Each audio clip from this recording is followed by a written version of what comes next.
We're here demanding that Scott Morrison be sacked, that there be a levy on fossil fuel corporations who've caused this climate catastrophe to pay for proper firefighting services and also to pay for disaster relief. And we're also here to demand a complete transition to renewable energy. What's the point in demanding to sack Scomo if the alternative is maybe worse? Well, we think Scomo should be sacked for what he's done, but of course we recognise that all of the rest of the Liberals and also the Labor Party are terrible on coal. They want to build more coal mines and all of the rest of it. And so we want to protest to sack Scomo to send a message that anyone that comes after, we're going to protest you too, we're going to come after you, and we want anyone that comes after to feel scared and worried of us and about our protests. So one of the things that I think is urgent if we want to deal with climate change urgently is to bring the electricity industry back into public hands. The old state-owned State Electricity Commission started to plan for climate change and shift to renewable energies in the late 80s, early 90s, and that process stopped as soon as Kennett privatised it. If we really want a rapid shift, we have to have it in public ownership, and that's also the only way you can really genuinely guarantee the workers from the coal-fired power stations that they have work in renewable energy. The government has always been, to some extent, obvious in where their priorities are, and it's not with people. There's always been some, well, I suppose the most telling thing with the climate catastrophe is we're working against a time limit, and there will come a point where the damage is done and the damage is irreversible. And for centuries, governments have been putting the interests of capital over the interests of everyone else. But now there comes a point where you cannot hide it anymore. And now we're seeing with these fires, with universal agreement amongst scientific communities, amongst the firefighters themselves, amongst everyone who's in a position to know what they're talking about, that the worsening fires are because of climate change. And so the government's response to this particular catastrophe is really no different in its motivations, in its intentions to their response to any previous event, but now they can't hide away from it. Now it is 100% obvious and unavoidable that this damage is their fault. And as an anarchist, there's obviously been a lot of attacks against Scott Morrison. I think due to how particularly terribly he's handled this situation, those attacks are 100% justified. In the same way that you have these clowns saying that the fires to begin with are the product of the Greens banning backburning or being opposed to backburning, something that isn't just obviously nonsense, but is provably nonsense. If you take even a second to look into that, it's obviously wrong. And so what we see in these sorts of propaganda lines is it's not about putting forward a believable argument. It's about giving the conservatives and the alt-right anything that they can get behind and say, no, it's this. No, it's not climate change. No, this is all normal. And these people are so grounded into this denial, into their own conservative trains of thought and lack thereof, I should say, that given the overwhelming evidence for climate change, they really have no choice if they want to keep denying it, but believe these ridiculous lines like the Greens caused the fires, or like, if you want to support the firefighters, you should stay away from these protests. It's propaganda meant to distract people from what's really going on. And what's really going on is that the government is doing nothing and they want us to forget. And so it is our moral imperative not to stay home, but to never forget what the government is doing and why they are doing it. So it'd be great to start today by acknowledging that the land we're protesting on is the land of the Wurundjeri people of the Kulin Nation.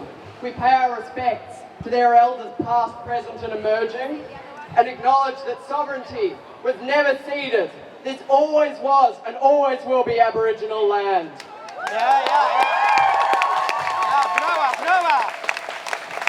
as climate justice activists, we stand in solidarity with the ongoing fight for Indigenous rights and the fight against racism, the fight against this whole genocidal system. Always was, always will be Aboriginal land! Always was, always will be Aboriginal land! Always was, always will be Aboriginal land! So news came out Yesterday, the Nuremberg in East Gippsland, people have been trapped for weeks. They say authorities have forgotten them. They're undersupplied, they're rationing food. They paid out of their own pockets to fuel firefighting services. And what has been the response of our government? Not compensation. The people there are not qualified for it. Instead, the police response has been to threaten fines if they should go out onto the roads to search for supplies. Overwhelmingly, this has been how the government has responded to this crisis, penalising the ordinary people who have picked up the slack, who are giving their hours, their money and their lives to fight the climate crisis that these murderers have created. Morrison recently accepted a request made 18 months ago to increase funds for aerial firefighting. He gave $20 million to buy 4 firefighting planes. You know what else cost $20 million? The assault rifles that Daniel Andrews, who deserves a mention, has recently given to the police who deal with climate protesters. We have 3 of the dirtiest power stations on Gunnai country. We have continued logging practices on Gunnai country that are killing our totems. Our totems is what define us as Aboriginal people. So when you talk about climate and you talk about the stopping of logging practices and shutting down coal, think about whose land you're talking about and think about the people of that land, because that's not happening. And we all have to take responsibility. The people in the Latrobe Valley are the sickest and poorest people in this country right now. And they have to deal with the everyday injustice of those power stations, including the poverty. No one's talking about our people in the transition. So that's a message to all the environment groups and the climate campaigners that you can't forget about us, and we won't let you forget about us. So make us part of the conversation. I know everyone gets a bit excited when the scientists come out with more proof of how we should look after the land, but we have been saying that for 250 years. And I see in the media that some people are starting to listen and saying, wow, look, Indigenous people know how to care for their country and we know how to heal our country. Well, it's time to move over and allow that conversation to happen. You have to pay the rent to enable us to activate our black activists. And it's turning up on things like Invasion Day rallies and the Invasion Day dawn service to mourn the millions of First People across this nation who've been murdered as a result of colonisation. So before I end, I do want to say thank you to the firefighters and the emergency services who have put their lives on the line to protect our communities, because no government is doing that right now.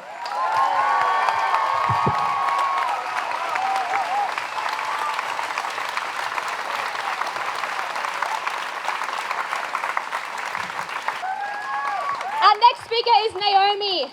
Naomi is a teacher and a unionist from the Latrobe Valley. She's a member of the Australian Education Union and Voices of the Valley, which was formed in response to the Hazelwood mine fire in 2014. We're extremely lucky to be able to hear from her. She's been fighting toxic smoke caused by coal for many years. So please welcome Naomi.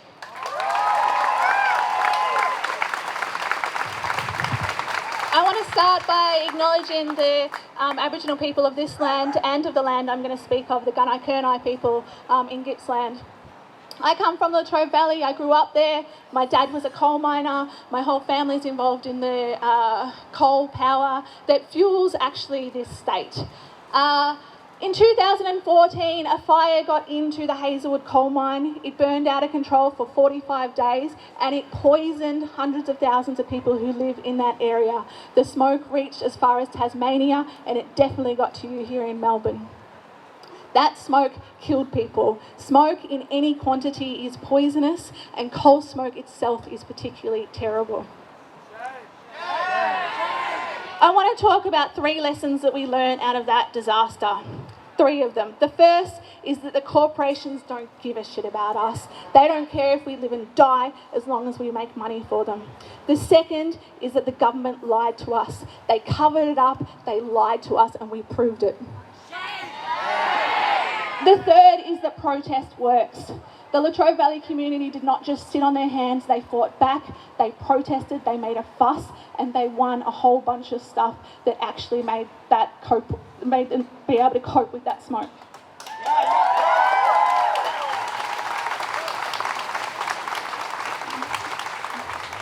So the first lesson, the Hazelwood coal mine burnt because a bushfire got into it.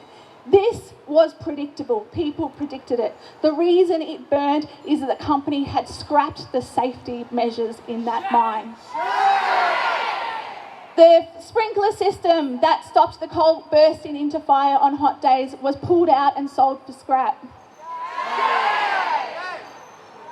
The company had fired so many of its on-staff firefighters that they lost knowledge of one of the firefighting systems that would have helped put that fire out earlier. That fire burned for longer than it needed to because the company was and CFA thought it was very important to protect the mine's infrastructure so that they could keep mining coal. Every second that fire happened in the Latrobe Valley Hazelwood mine, that coal mine mined coal to fuel the Hazelwood coal mine. That meant that people like my dad had to go to work day in, day out and work amongst toxic coal smoke, and they got sick, and some of them are now dying. The second thing we learned is that the government doesn't give a shit about us, and they lied to us. People knew there from very early on that the smoke was hurting them. They could see themselves getting sick, they could see their kids getting sick, they could see their pets dying. The government kept telling us it was okay. They told us they didn't know what was in smoke, but it's okay because it doesn't matter because short-term exposure doesn't hurt you. Short-term exposure is measured in the matter of minutes. Long-term exposure is what we were exposed to. When we said, no, actually people are getting sick, they said, that's okay. If your house is smoky, open the windows. If it's smoky outside, close the windows. Don't worry about it, it's okay. During that coal mine fire, we went to the media to push the idea that we were suffering from that fire. And the health department, the state health department, and particularly the head of that health department, Rosemary Lester, ordered an independent investigation into our health impacts. That independent investigation, she told them what to say. She told them to tell the media that no one was being hurt by the smoke. We uncovered her emails. She directly interfered with an independent investigation to make it seem like we were okay and we were just making it up. The government did nothing to help us until we started to protest. The government allowed the poor of Morwell, the poor of Moe and Newborough and Traralgon and the surrounding areas to stay in their homes without assistance until we caused such a big stink that they could not get away with that anymore.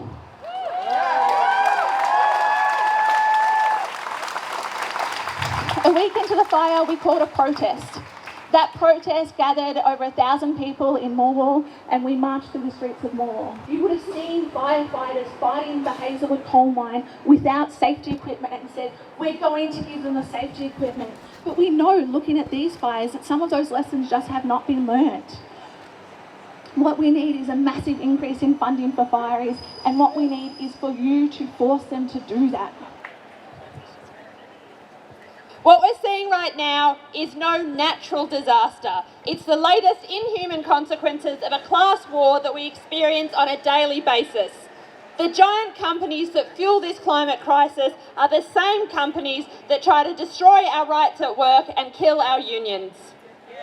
All around the country, we're experiencing a mass poisoning event, and if you're wealthy enough, then maybe you can stay inside in a nice, well-built house with air conditioning and air filtration. But for most ordinary people, that's just not the case, and it's certainly not the case for homeless people.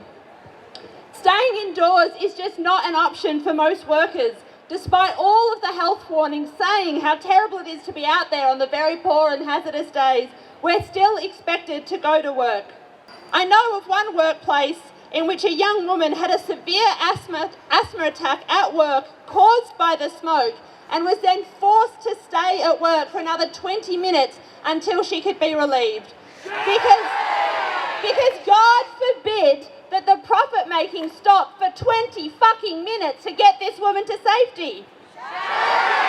And we know how lucky we are to have her. It's no exaggeration to say that. We know that people are dying from this smoke already. There was a woman in New South Wales, a 19-year-old young woman, who died of an asthma attack overnight. And the Asthma Australia Council warns that there will be more. And it isn't just outdoor workers who are at risk. Nurses and teachers have been complaining of smelling smoke in their workplaces. Many public buildings don't have adequate air filtration, so schools and hospitals, some of the places where the most vulnerable people are at, that's where it's particularly dangerous. They demonised those of us who spoke out, they mocked scientists, and they ratcheted up their authoritarianism to shut down protests.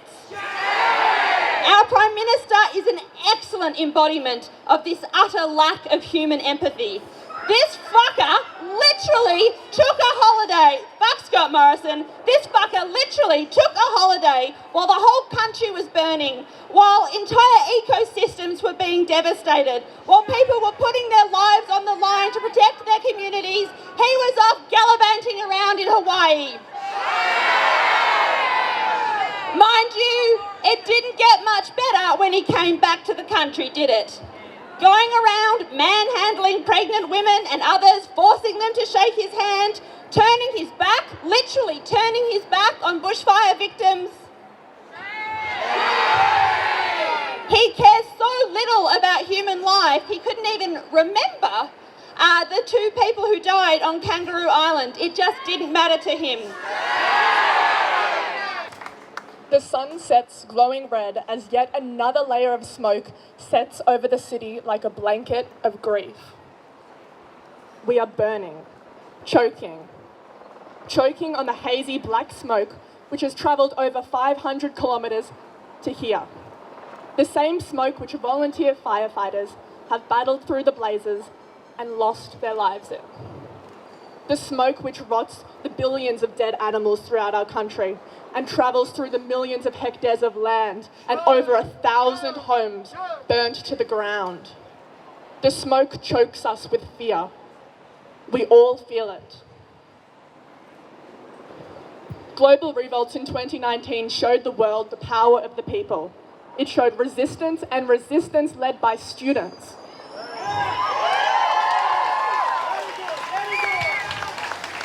From Chile, whose secondary students took to the metro stations in protest of the increased public transport fares, which ignited resistance and nationwide demonstrations, kicking off Chile's movements of systematic change.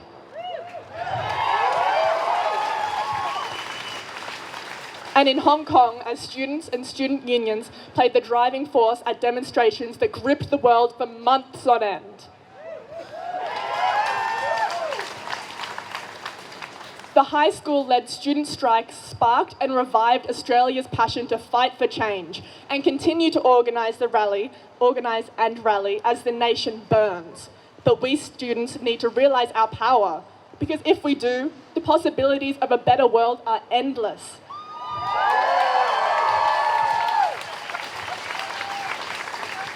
This is why it is integral to keep up the momentum and pressure generated from these protests and mass mobilisations, because only then we can win a movement too.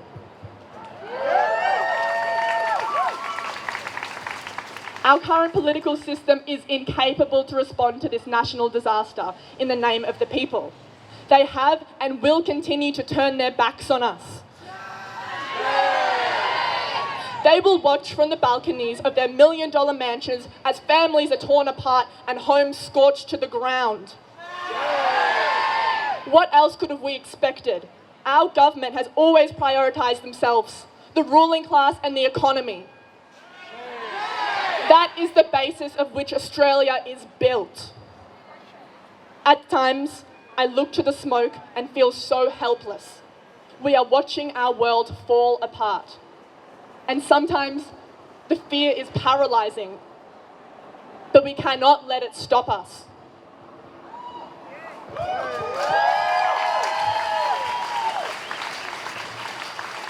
Students hold the key to igniting nation and worldwide action. We have a role to challenge the system and take matters into our own hands. When students fight, the world watches, and bit by bit, they join us in the fight too. Students lead the way into the future, because it's our future. We're going to take our message to the Liberal Party headquarters on the corner of Exhibition Street. We're going to take our message there and we're going to tell Scomo what we think. Fuck you, we deserve a future too. Scomo, fuck you, we deserve a future too. We deserve a future too. Scomo, fuck you, we deserve a future too. Scomo, fuck you, we deserve a future too.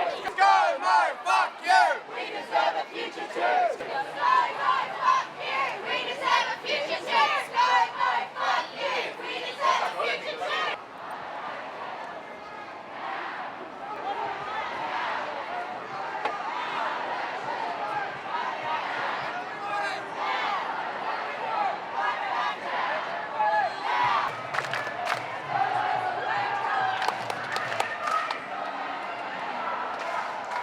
What do we want? When do we want it? Now. Now. Scomo's got to go. Scomo's got to go. Scomo's got to go. We've had disgusting inaction from our government. We've had disgusting inaction from global governments. We've entered into multiple climate agreements. They've been ignored. We've had people dying. Our country is being choked in smoke. This isn't a natural thing. This is climate change. I want a future. I want a country that I can breathe in. I want a country that I can potentially raise a family in, and I don't see that happening. At this point, it is sink or swim or burn, and there's no other option. You can't stay silent in the face of this.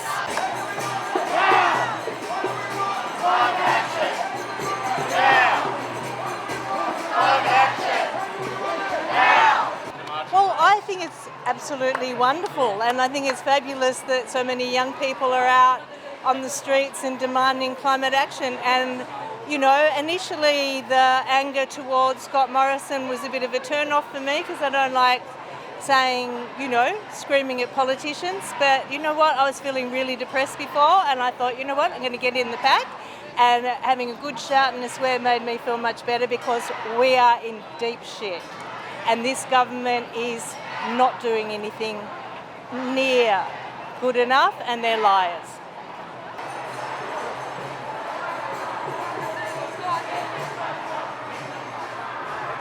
Okay, you've been held up in the traffic. What do you think about that? What do you think about this rally today? Oh, it's great. It's great. Get the word out. Get the word out. It's so great. I think it's really excellent, and yeah, Scomo should get the sack.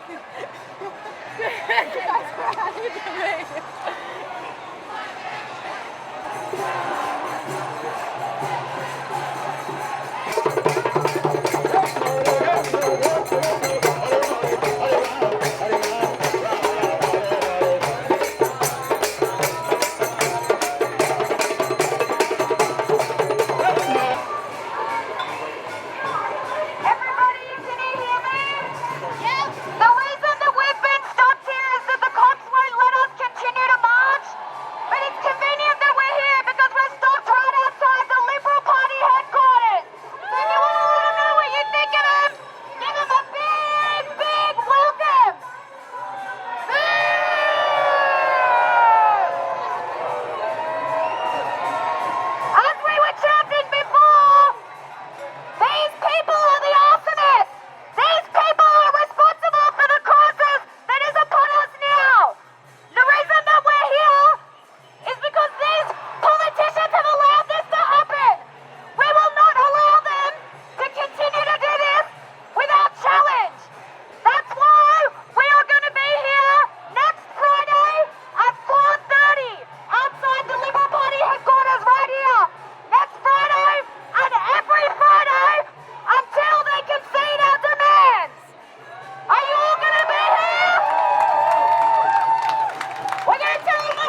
reason I made this sign is because most of our mainstream media outlets are not giving us the right information. They're telling us lies, and this is, I guess, a warning to everybody to stay woke. Make sure that you check where your media sources are coming from, your information sources. It's so important that we are not lied to and we are making the right decisions around our future. And this guy, he is the biggest liar of all. He is a perpetrator of all the lies.